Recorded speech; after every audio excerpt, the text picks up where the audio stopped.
Universalist Church of Amherst. My name is Reverend Michelle Buchheit, and I'm the minister of this congregation. You are really lucky because you've tuned in to one of our summer Preaching by Parishioners services. This important program has been a part of this congregation for decades, and it gives congregants, parishioners, an opportunity to work through creating a service, including the sermon, the music, everything. I've been working with these folks since January, and you are in for a real treat. Each Sunday is different, and so be sure to check our website, uuamherst.org, to see what's on the menu for this week and next. Good morning. My name is Joe Rautenstrauch, and I am a participant in the Preaching by Parishioners program. I will be assisting with the service today. The opening words, titled Love versus Hate, are taken from the Dhammapada, an ancient collection of sayings of the Buddha. Never does hatred cease by hating in return. Only through love can hatred come to an end. Victory breeds hatred. The conquered dwell in sorrow and resentment. They who give up all thought of victory or defeat may be calm and live happily at peace. Let us overcome violence by gentleness. Let us overcome evil by good.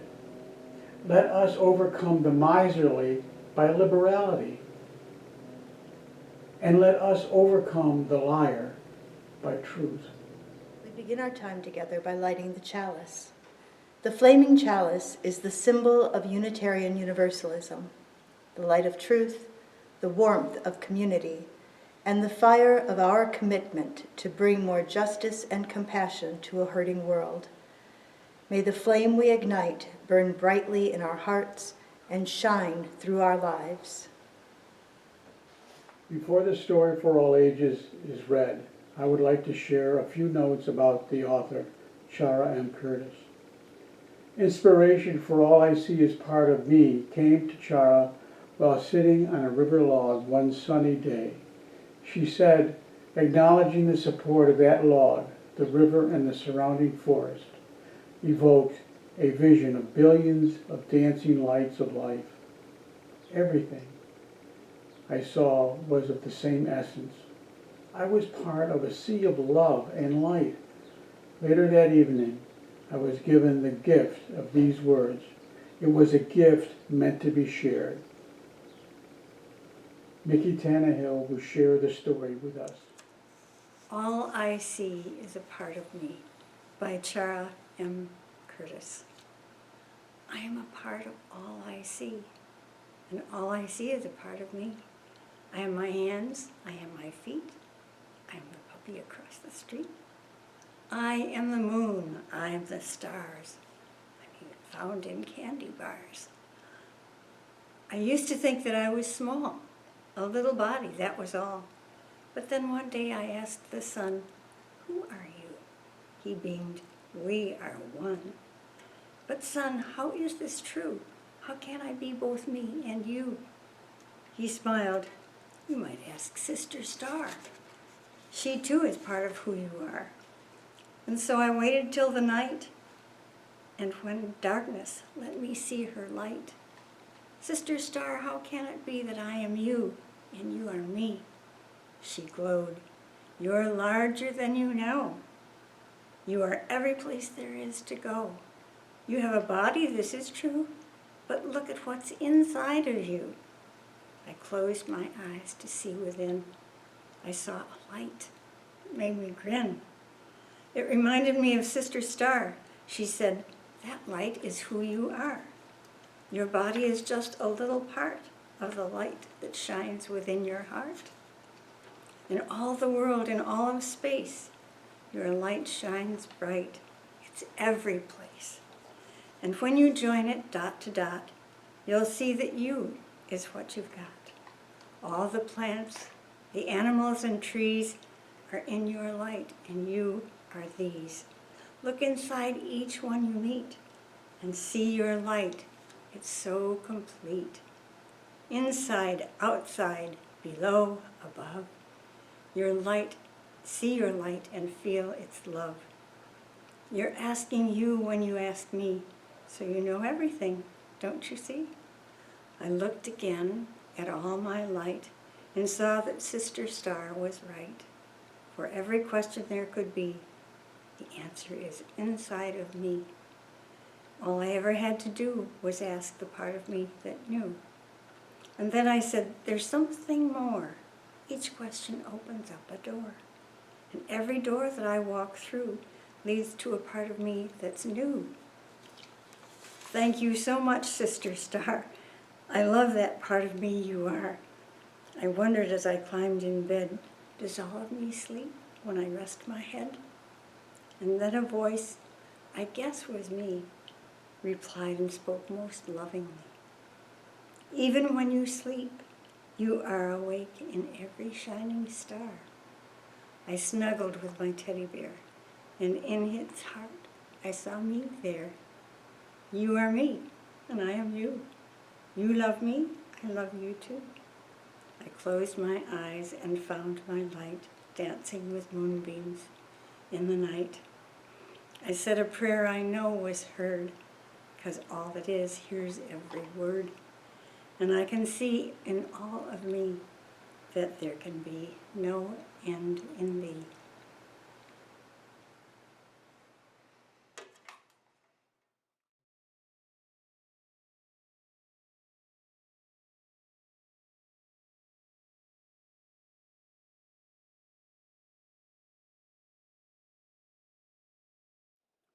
From Arjuna's battlefield to Thoreau's Beanfield.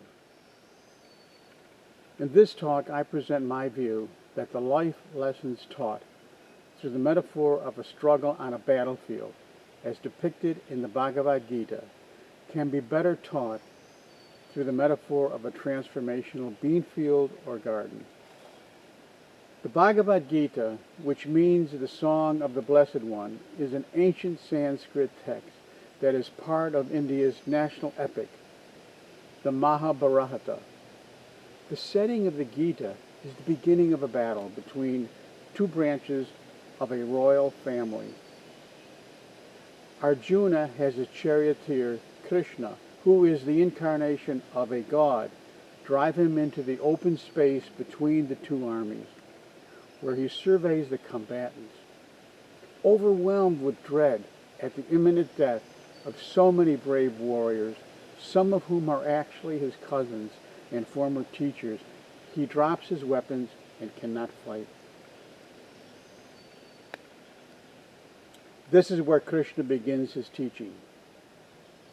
The Gita's core message is, we see the world as we are. We create meaning by giving shape to emptiness and by creating boundaries to contain the infinite. We create friends and enemies. We create right and wrong. We create our own truth, and we let it define us. There are three paths that can help us find our way in this world. Karma Yoga, the path of action and acceptance. Bhakti Yoga, the path of devotion and surrender. And Jnana Yoga, the path of knowledge and understanding. Two of the most important things Arjuna had to learn were for him to determine his purpose and to act skillfully. The lessons given to Arjuna by Krishna guide him as to how to determine his purpose and through the various yogas how to act skillfully. But a good gardener knows that knowing one's purpose and acting skillfully are also important to a successful gardener and garden. When it comes to the rapidly changing work world in the 21st century, I believe knowing one's purpose and acting skillfully are very important.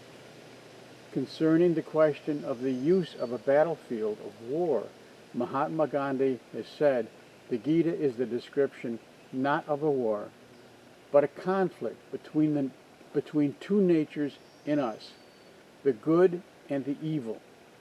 Dr. Ravi Ravindra, in the introduction to his translation of the Bhagavad-Gita, has said, the Gita is about a radical transformation of the person in order to act consciously and not compulsively. Consciously and not compulsively. I ask, if the Gita is not really about a war, why use it as a metaphor?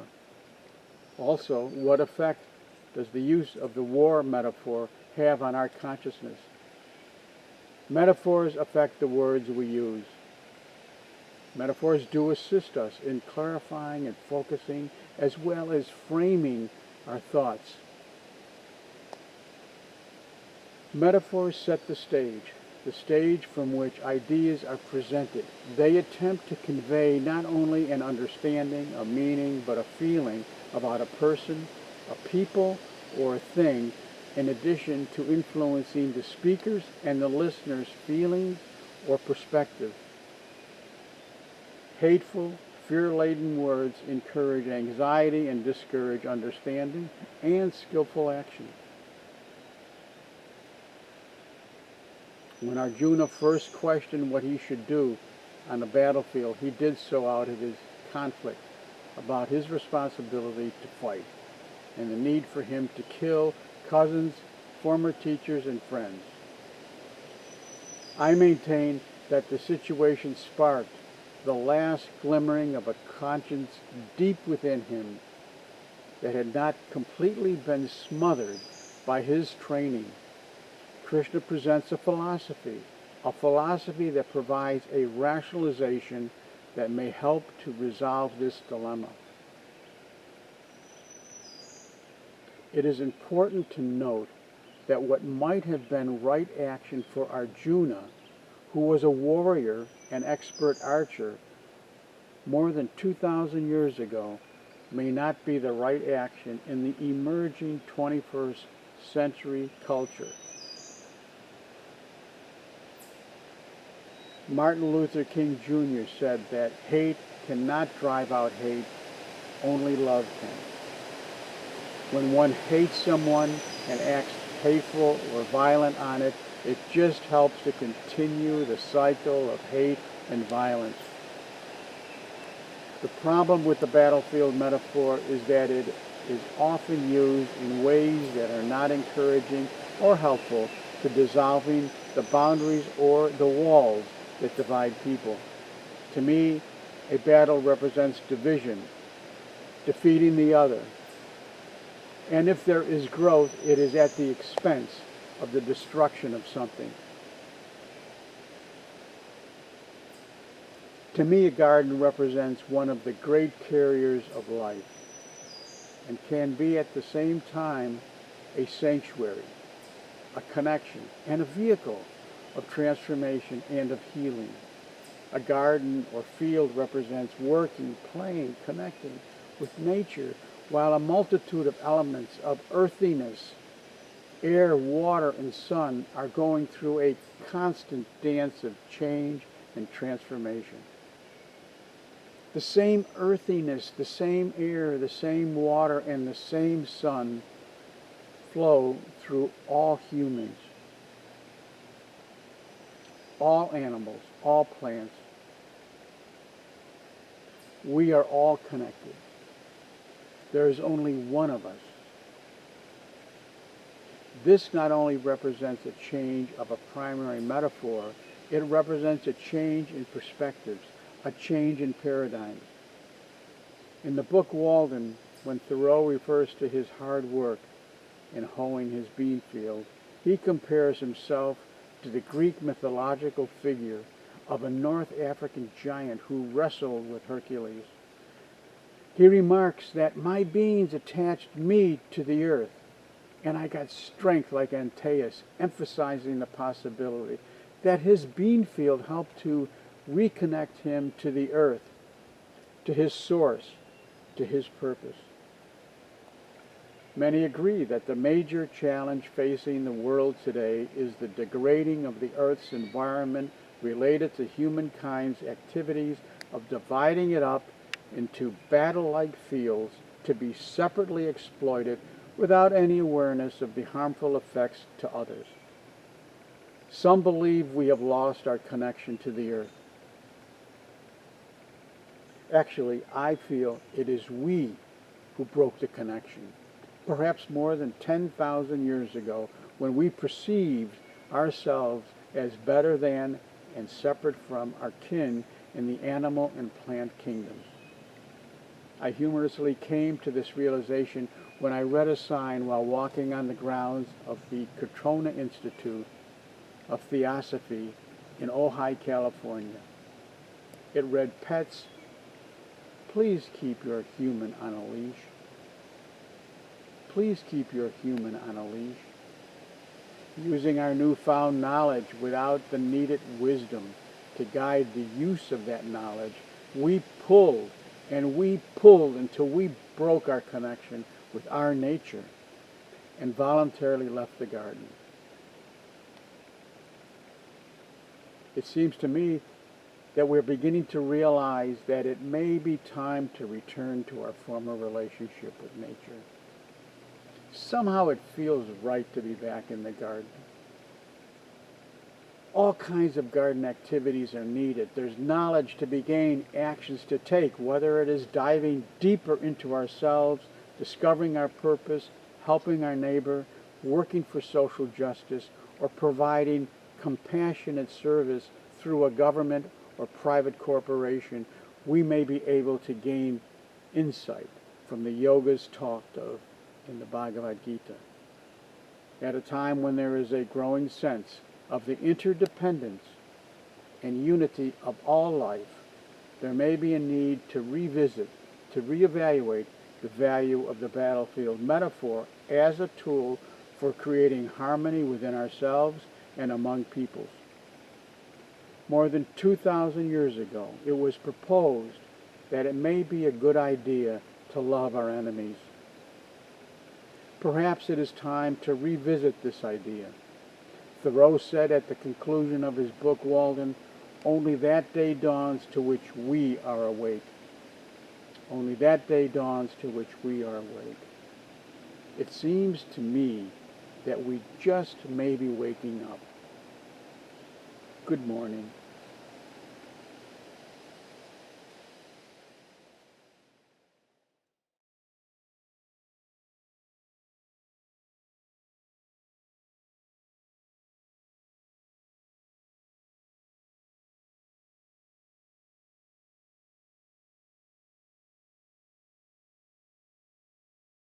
The closing words are a paraphrase of a few words attributed to St. Francis of Assisi, Krishna, and Thoreau.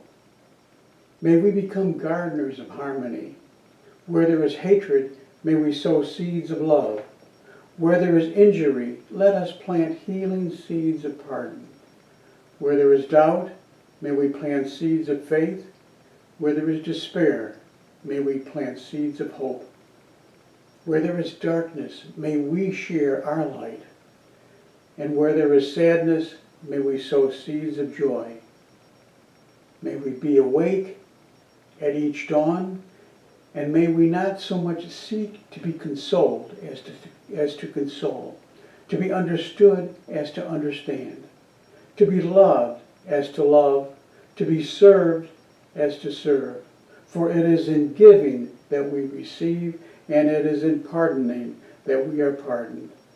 May we find our purpose, and may we transform our fear into understanding, and our understanding into action. May we be happy, may we stay centered, and may we be of service. May we go in peace. Thank you.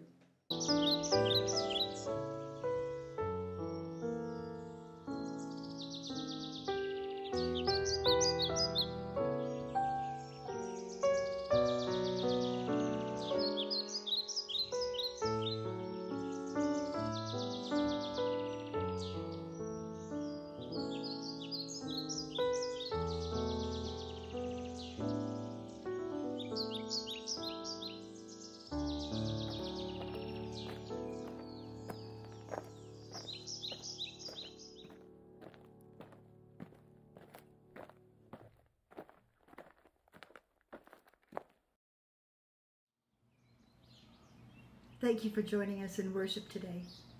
We hope that it has been a meaningful time for you. If you'd like to know more about the Unitarian Universalist Church of Amherst, or would like to find a way to give to our ministries, please check out our website, uuamherst.org. You can also text your gift to 833-987-1968. We look forward to seeing you again.